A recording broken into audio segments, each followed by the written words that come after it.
2 years. My absence had lasted 2 years. I felt it too. At least at first. My calf muscles protested against the compensation they were forced to give for the malleable sand. My head began to throb at the temples.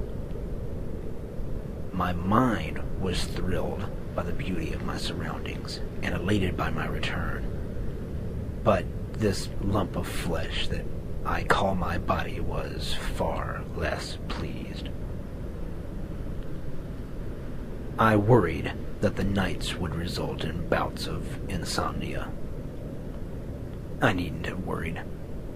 The very first night, as the wind swept its whispers around my tent, and the ocean crashed its steady metronome beat against the southern shore, the weight of my head had barely pressed a dent into the pillow before I found myself in dreamland.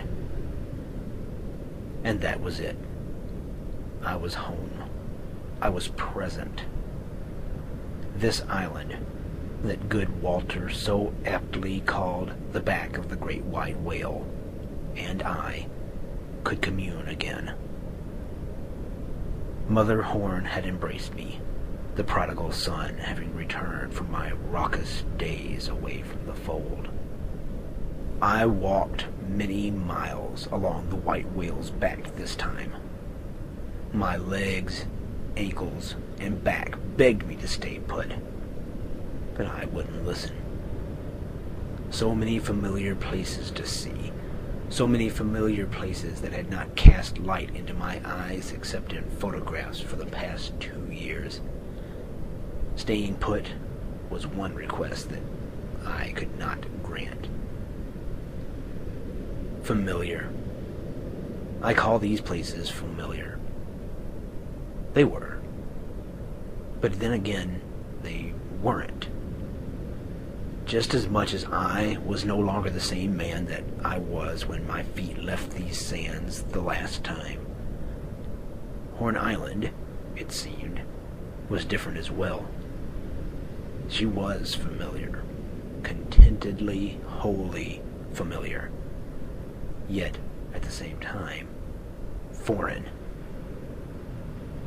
My favorite dune was taller. The east tip appeared far sooner than it should have.